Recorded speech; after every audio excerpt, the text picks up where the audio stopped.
Hey people who lost their jobs to AI, what happened? I used to be a data scientist with 13 years of experience. My boss wanted me to solve a problem which involved clustering sensor data by location. Because errors in latitude and longitude tend to be random, we'll have elliptical clouds of points, so I said we should use k-means. My boss picked up his laptop, turned it around and said, "But the Copilot says that we should use DB-scan." I researched DB-scan and found that it would be very slow and do the wrong thing in a worse way. My boss did not agree. I was laid off a few weeks later, along with the rest of the data team. My boss was laid off 2 months after that. Now the company has an open position for an AI scientist in India. Sounds like this company was very immature in its data science journey.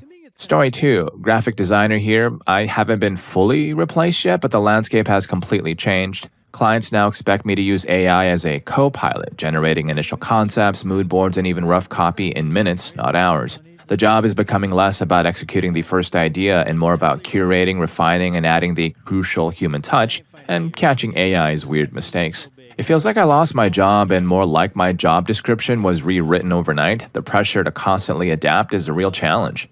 Story 3. Voice actor here. Hey, I gotcha. While I still get the bigger commercials and jobs, I've lost a lot of the smaller jobs. For example, storyboarding. Ad agencies will create a digital storyboard detailing what the ad will look like, and they used to hire a voice artist to do a preliminary voiceover. You'd earn like $150, $200 for the hour. It's all AI now. I've worked on campaigns where all of the voice artists refuse to sign their contract because there's a new clause in it. If they sign, they're signing the rights of their voiceover to AI. This means the client can use their voice without them ever having to record anything else again. They all refused, and the client just recast all of them. Story 4. Not me, but one of my close friends worked at a call center that was specifically for the hard of hearing and disabled. These are the people who have the phones with screens that write out or speak the text. Her job was to basically subtitle each call that came in. She would type out the conversation as it was happening for the disabled person. As you can imagine, they were all laid off and replaced by AI. I've heard it's already caused legal issues and people are suing because the AI is giving them incorrect information, especially from doctors or in medical-related conversations. Story 5. Heck, if I'm going through this right now, I'm going to be fully transparent here. To preface, I didn't lose my job to just AI, but to outsourcing in tandem with AI that our C-level executives thought could perform on par with US employees. I work for a Microsoft vendor that provides global support for Azure Cloud and 365. This covers a lot of support verticals. Some are technical and some are not so technical. I am a support engineer for Azure Identity and Access Management. We provide break-fix, RCA, and advisory support on anything from hybrid environment identity management, cloud-only environments, enterprise provisioning, SEIM, SSO, RBAC, application access, onboarding, offboarding, lifecycle management, key vault, directory management, and subscription concepts, etc. We have the broadest scope of Azure technical support. You, as an SMB or enterprise organization, can pay for Azure support. The support plans vary from broad commercial to unified, expensive, and white glove. Think Fortune 500 companies. When you make a support request, the request likely goes to a vendor like myself. Sometimes you get a guy who can't speak English and the support is awful, or you get to an American team, or sometimes they escalate to the better performing teams. As a vendor, we have a contract with Microsoft to provide the support. There are internal Microsoft support engineers, but a smaller team working for typically the customers Microsoft deems the most important. My team is comprised of American engineers. We consistently have had the highest metrics, such as days to close complex issues, lowest rate of technical escalations, and the highest satisfaction ratings from our customers compared to teams from other countries like Nigeria and India, where they take months to resolve issues we'd resolve in days, and they have extremely low satisfaction reports. No shade, but I have seen the work from these places, and it is always playing hot potato and we are inquiring internally updates, putting work on other teams, no actual engineering or meaningful work. My company definitely already underpays us, but the last 2 years hard pushed us to use a Microsoft proprietary Copilot version to quote-unquote assist with our casework. This AI became a mandatory metric where we could get fired for not using it. This AI is and almost always wrong with technical information and always wrong on key details when assessing complex issues. Essentially, it was completely useless if you have any semblance of competency in your role. So my company gets the go-ahead from Microsoft to start us on the highest tier of paid support, Unified, this year after months of the AI push, which we crush as usual. And then they are renegotiating our contract, stringing us along, saying we will make more as we are doing more work and working with more demanding and complex organizations. Instead, once they got the contract, they lay off every single North American team to outsource our jobs to an African country that will not be named to pay these guys 400 USD a month because they are betting they can perform near our level leveraging the AI we trained. It is still useless and actively sabotaging yourself to attempt to rely on it in any form. Oh, and we didn't even get severance. We are just expected to work as normal and keep training this AI until our last day at the end of the year. It's maddening and insanity. My condolences if you pay for Microsoft Azure support. You shouldn't. Feel free to ask me anything. Story 6. I wasn't replaced by AI in a one-to-one capacity, but it did destroy my field in general. It's a weird case. I had 10 years of experience doing an extremely niche type of government paperwork. Without going into detail, this was the sort of paperwork that businesses, especially small businesses, absolutely had to do for a few logistical reasons. It was extremely tedious and extremely long, 250 to 500 pages about 20 times a year. I mostly worked for small businesses who themselves would work for various government branches. Around late 2023, early 2024, the typical AI quote-unquote grifters started selling their products to businesses in this area. The idea was, hey, you have a staff of managers, editors, and writers. Our LLM can replace all of that. So these small businesses, which were in truth very small, around less than 30 people usually, ate this up. They were already fly-by-night skeleton operations by design, and any cost-saving measure was welcome. So the small businesses laid a bunch of us specialists off, myself included. Here's where it gets weird. The type of paperwork we do is extremely complex, very time-sensitive, and is often reviewed at a very detailed level. So the AI actually couldn't replace the people with a lot more time and money invested in editing and correcting it. The problem is, this sort of paperwork is absolutely essential in keeping the business's doors open. So many of these small businesses, most of whom would have lived contract to contract, suddenly lost the ability to do this paperwork, which meant they lost the ability to get new contracts, which meant they mostly just went out of business. This all happened at roughly the same time as the general downtick in government spending. So my field was briefly replaced, but now people want to hire again because the AI couldn't do the job. But 80% of the companies that would be hiring these jobs back simply don't exist anymore because they went out of business. Story 7. I'm an epidemiologist working for a local health department in a team-building disease surveillance capacity. Basically, my team makes data cleaning and visualizations automated so we can spend time interpreting the output and detect outbreaks and patterns earlier. We all have masters or PhDs in epidemiology and biostatistics. We are being pushed out in the middle of the respiratory season at the end of the year, so the IT team can make oversimplified graphs that are not useful and use AI for the rest. It's absolutely horrifying that our community's health is in the hands of untrained IT and AI. Story 8. I spent 15 or so years writing the content that goes on websites. I had a range of clients from investment advisors to life coaches to nutrition coaches to people who sold sexy garments for men. I had an advantage with some clients because of my engineering degree, so I wasn't afraid of numbers or to dig deep on technical topics. I rage quit my first job doing this, long story, worked in a warehouse for a year or so, then took another job writing websites. Same deal, I hadn't been in that job for 10 months before our CEO, who inherited the company from his dad, quote-unquote, discovered generative AI software. Suddenly, they wanted the software to write everything and me to, quote-unquote, edit it. I absolutely hated every second of it, and I guess it showed. Soon after, I was fired. The CEO was going to let the software write the website content so that he could focus on his newest, quote-unquote, baby, a free-to-consumer print, yes, print, magazine. So I went back to my warehouse jobs because jobs doing what I did were suddenly non-existent. The print magazine my former CEO was so passionate about kept getting thinner and thinner. Then they started charging for it. I don't know any more than that, but I do hope he is having a terrible time.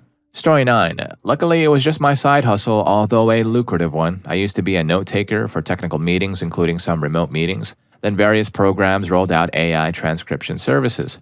The results are not as good as what I was producing and actually have critical errors not infrequently. Did you know can and can't sound extremely similar when spoken in a room with poor acoustics? But I can't really expect people to be willing to pay my rates when there's something literally free that produces about 70% of the quality. I wasn't interested in doing it for lower rates, so there went that side hustle. Even in government agencies that couldn't use the programs, it still devalued the perception of my work and what someone would be willing to pay for it.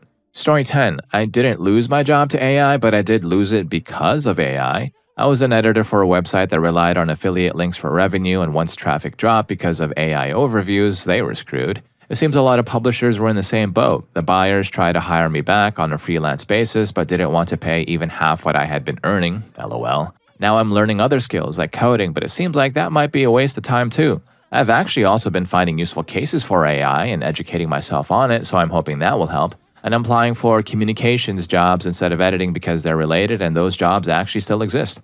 Story 11. For all the endless talk about AI replacing people, I'd love to see some concrete examples of how much that has proven successful for the companies. Everyone seems to hate AI customer service, and some places have already walked that back. I've seen stories of other businesses that fired all of their copywriters, etc., only to have to hire people back to fix the slop.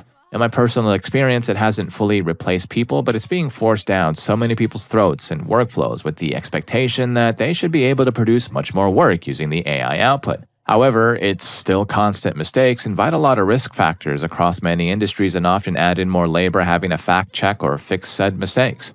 Story 12. I worked for a company where the CEO decided we had to become an AI-first company. The problem space was definitely not AI first. So we had to all start using AI in everything, and then one day they let go of the entire Q&A department, the entire sales department, and a big chunk of the software engineering group and the post-sales group. None of those groups had AI solutions built to take over. I've already seen customer complaints where bugs have gotten out into the wild, so good luck with that.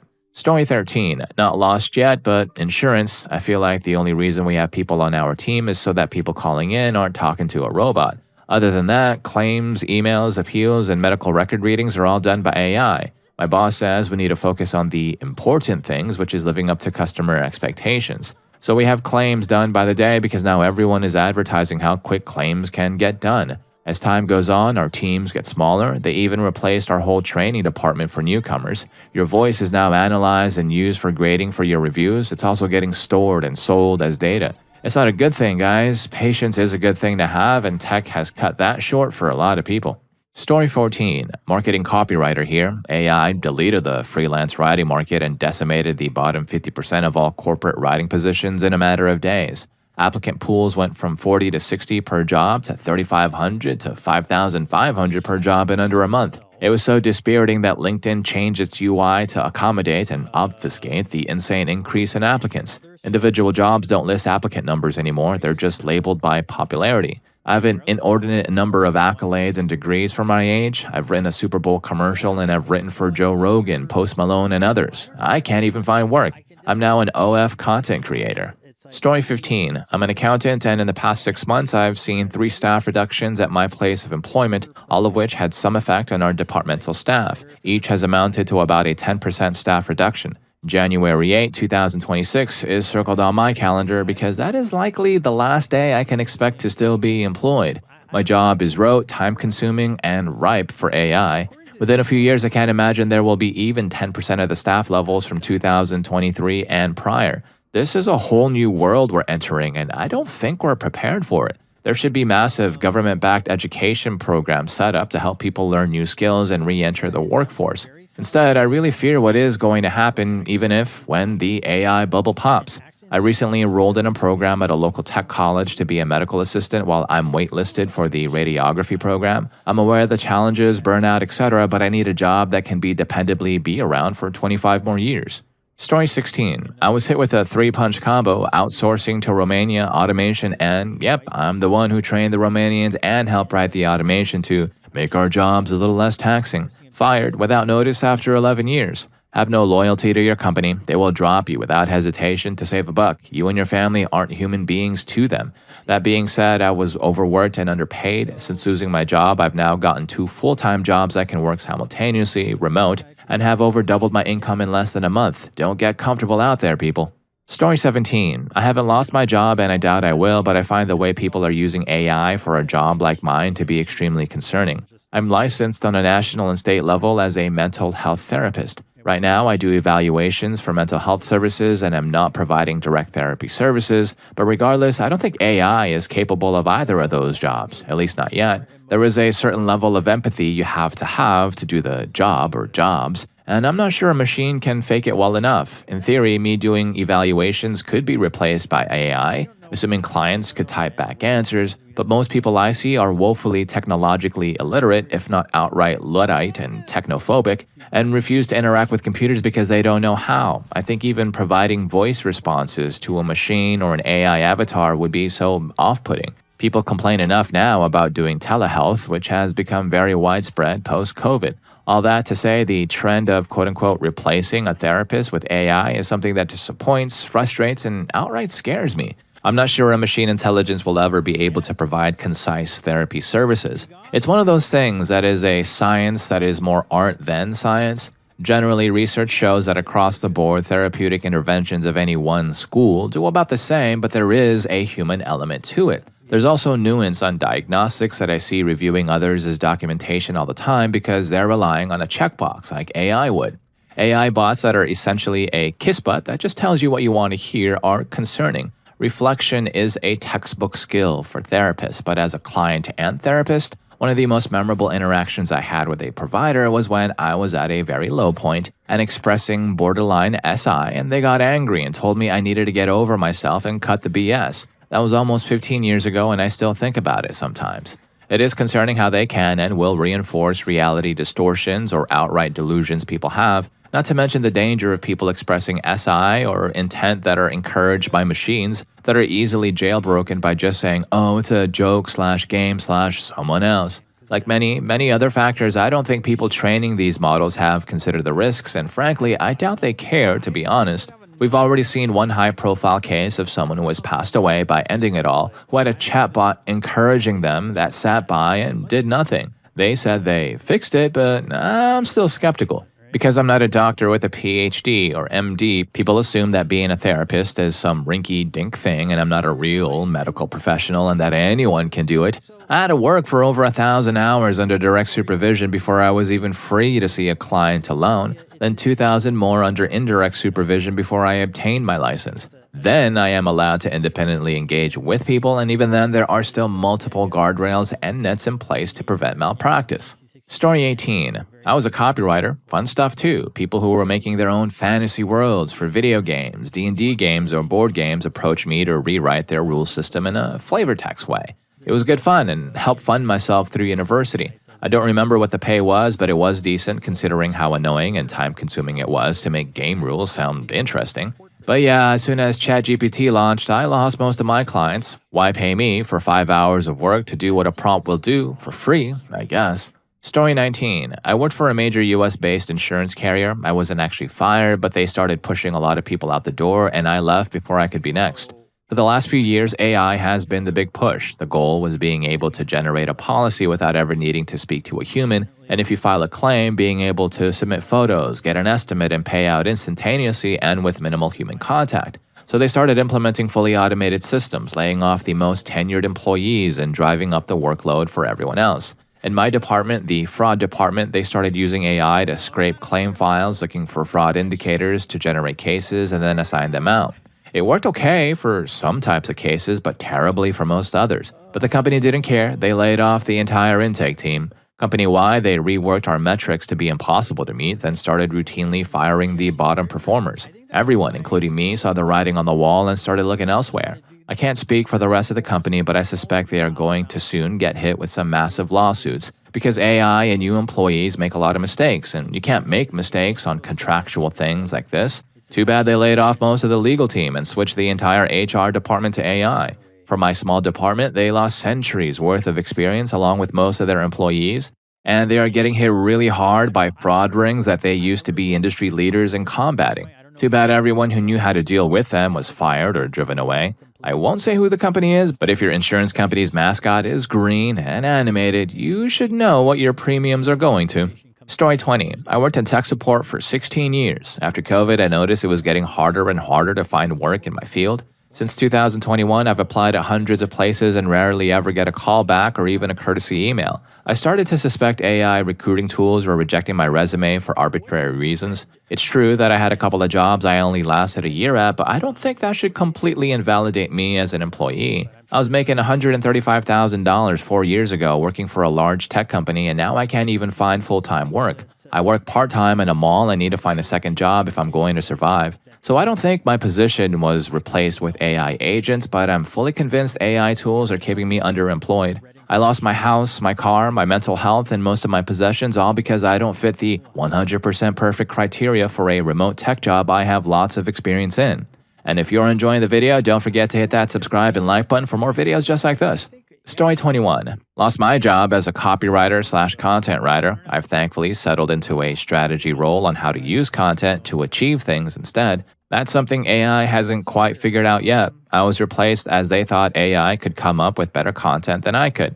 They asked me to use it, and admittedly, it helped a lot to brainstorm very basic ideas after checking I hadn't suggested plagiarized copy, refine them into something cool and share that, and kick off meetings to build upon with a team of creatives. But they read it as AI is doing the work, and so they ditched me. They hadn't actually tested to see if it could work without me, and when it came to it, it fell flat. Since then, they've defaulted to the most generic, soulless tone of voice. Instead of introducing interesting, attention-grabbing content, they just put the title of the product in instead and then send it out. For a heritage company in business for 180 plus years to not have a brand voice? Ouch.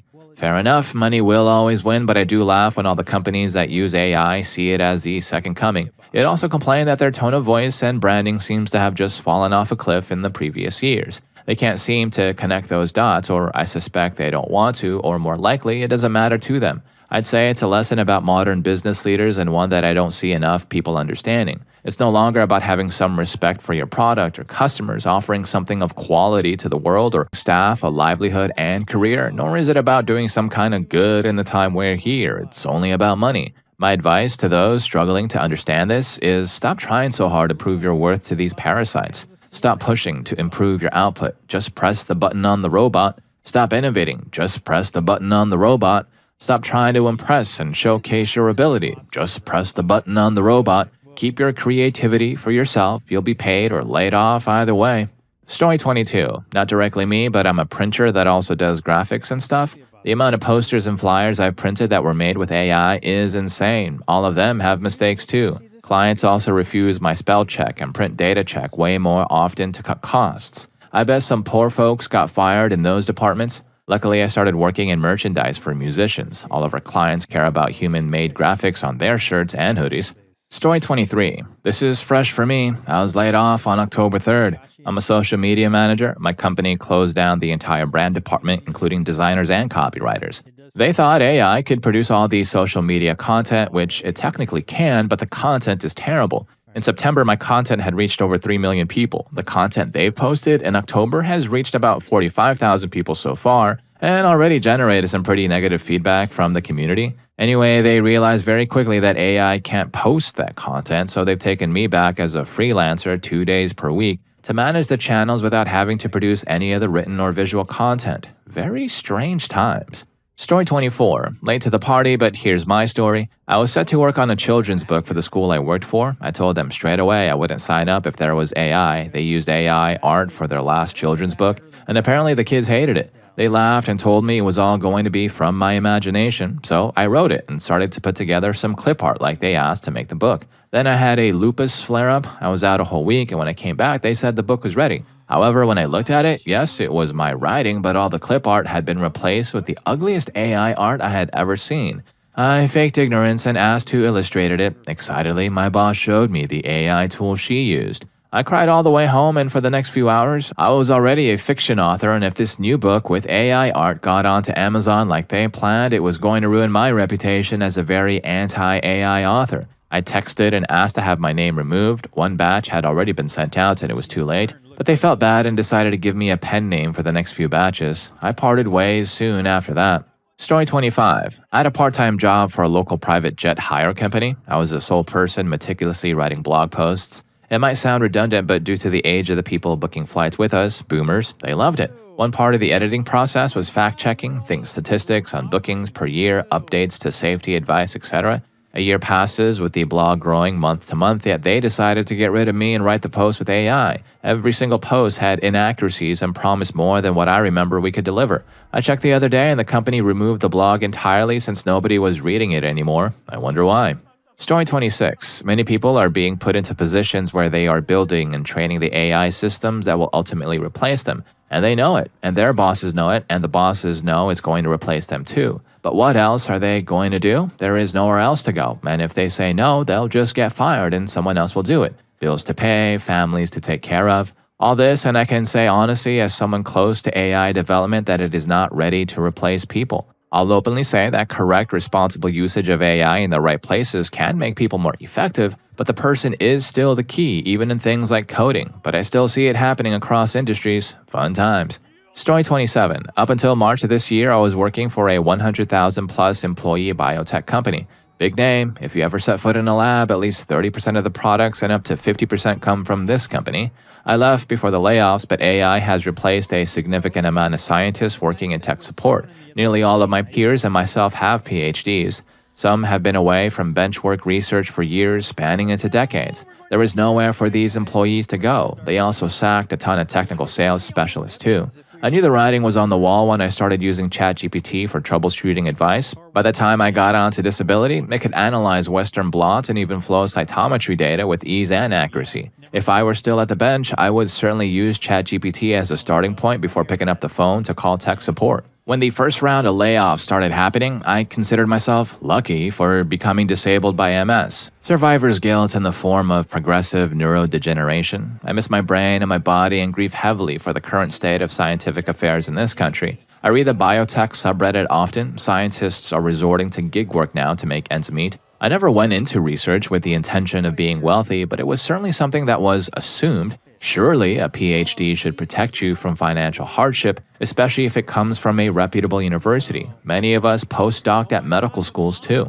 Story 28. Earlier this year, my team got access to lots of AI tools. Lots of my teammates started touting all the benefits to leadership with the attitude that AI won't take our jobs, people who know how to use AI will take our jobs. A few months later, they did a huge layoff of almost every senior person in my position, and now a small team of the most junior people are expected to use AI to manage all the work of like 4 or 5 teams, including some complex tools that I built that they have no understanding of. My team alone, who all got laid off, had been basically working at full capacity for the last 2 years.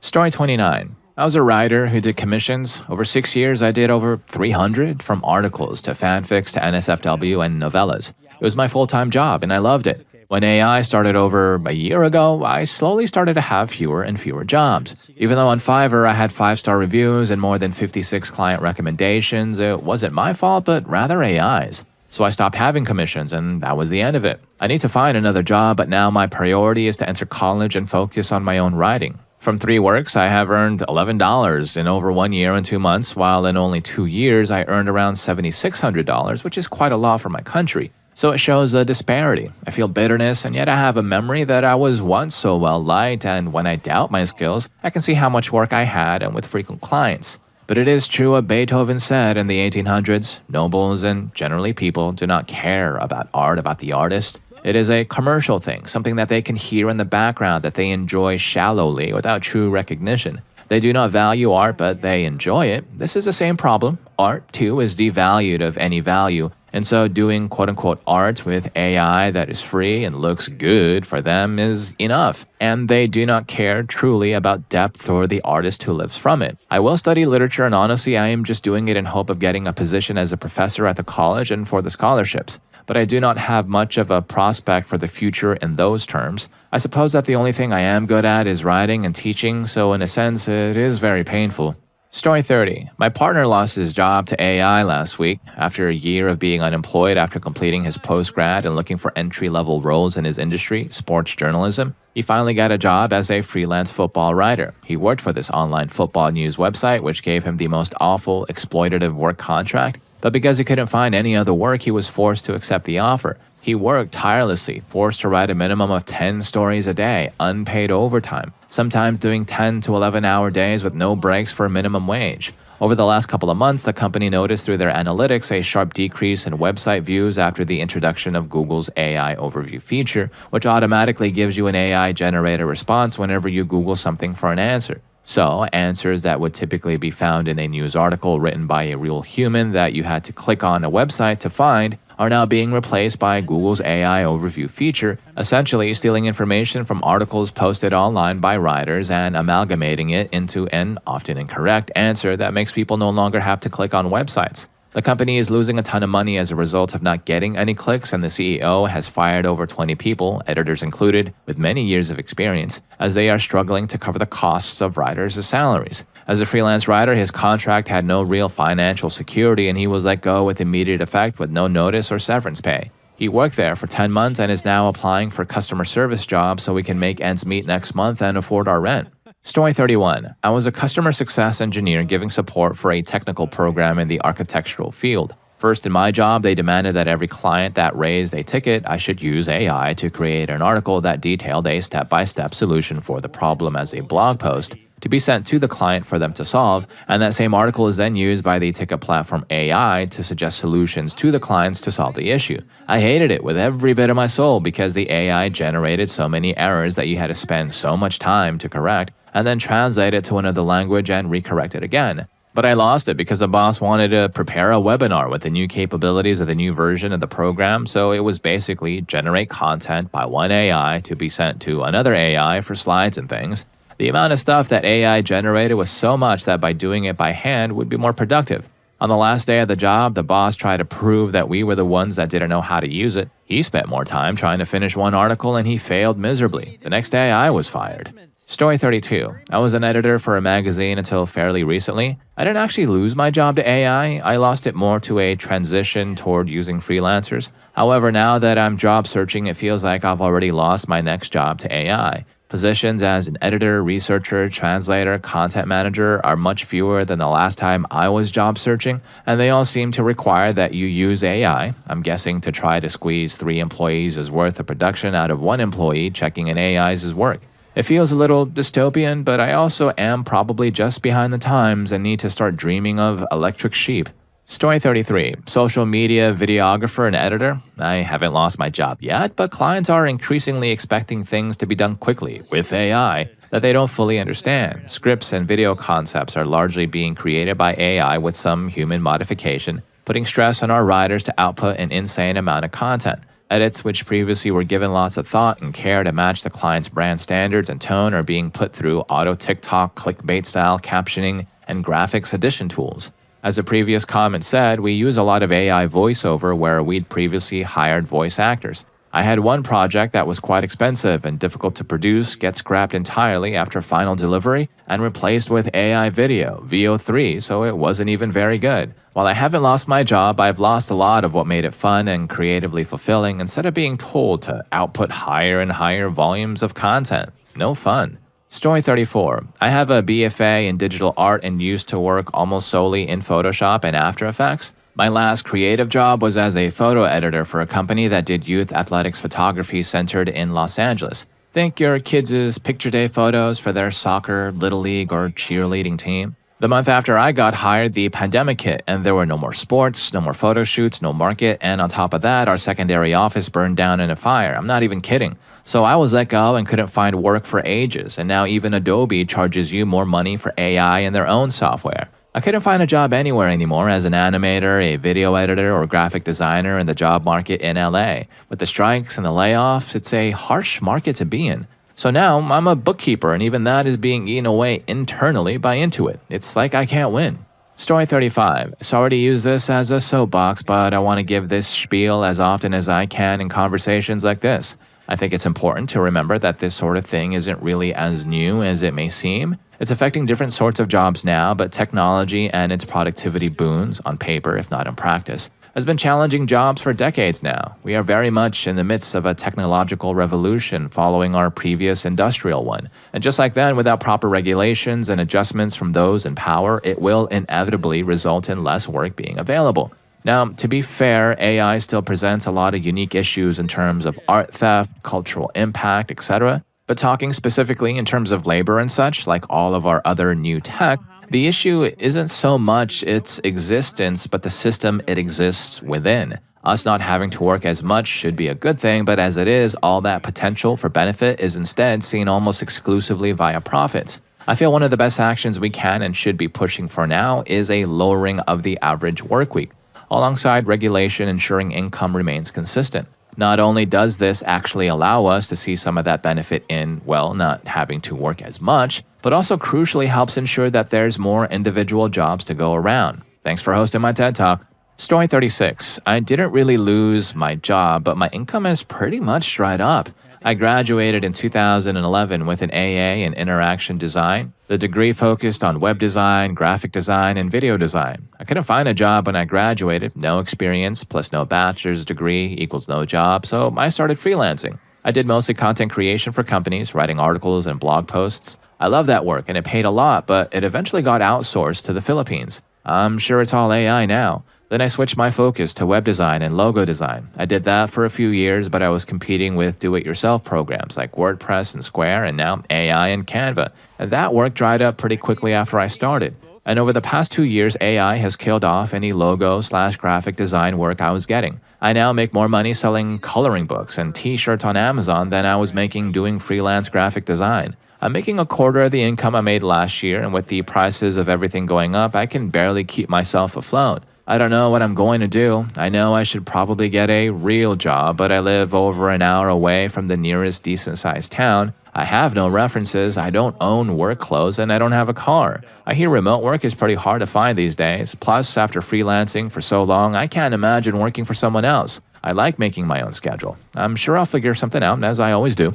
Story 37. I worked in Q&A and compliance for a podcast marketing company for close to a decade. My job was simple on paper: evaluate ad placements and podcasts against provided parameters and flag anything off. It came with occasional similar tasks, that kind of thing, fully remote and steady work. Pay was genuinely great, life-changing where I live, third world country. Active headcount hovered around 30 to 40 for years. In early 2024, I noticed a sharp dip in headcount with no corresponding backfills. I just had a premonition it was only a matter of when I'd get that dreaded message from HR, and I did. As of yesterday, when I checked, they only had 5 active hires for that role. I can't prove it was AI, but the pattern kind of fits. Speech-to-text, podcast genre classifiers, timestamp detection, and brand safety scanning are all activities AI can do a first pass on faster than humans. No way they are spending the current workload across the 5 persons for that role and their employee. We were processing literally thousands of podcasts every week. My work was trampled underfoot by the unforgiving onslaught of AI. Over a year later, and I am still struggling to find something a quarter as good. LOL. Not bitter, just naming what I think happened. Story 38. I was interviewing at Meta, Facebook for a position as a technical artist literally as Gen AI was starting to take off. I had highly impressed the interviewers to the point they told me things in the interview like, wow, no one else has been able to answer that question correctly before. What was the role mainly doing? Creating procedural methods for making millions of variations of bedrooms and living rooms to help train the machine learning part of their VR systems. In essence, helping improve the Guardian system on the Quest systems. Surprise, surprise, as soon as there was an option for Gen AI to do all the work for you instead, I suddenly got ghosted for the position. And within a few weeks, Meta announced their own form of Gen AI doing the exact thing I was going to be paid to do. Awesome. Story 39. I got a job at Walmart working the front end. Now I'm in dairy/frozen.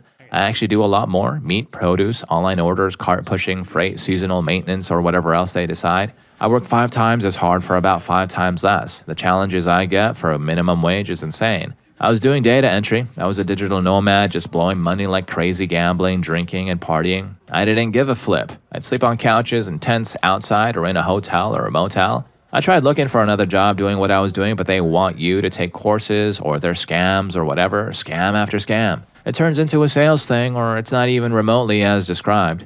Story 40. A large portion of my job was as a concept artist until my supervisor just started making all her own concept iterations in Midjourney and then didn't need me anymore. That was well over a year ago, a true bummer after over a decade of steady employment. There are still places to pivot, but it's taking more creativity to find those things. Frustrating because so many AI optimists say that you just need to be the one learning AI to survive. But the reality is, unless you lucked out and happened to be working somewhere already where they had you learn and implement it on a project, or unless you're a supervisor, chances of transitioning into those roles is really tricky. In film, folks are already looking for AI artists with 3 years experience, which is a joke since we're all just figuring it out together right now. The bright side is I think analog art will get more valuable, and if any of these stories got to you too, like they did to me, voiceover work, here's more for you. YouTube thinks you're gonna love this. I'll catch you in that video.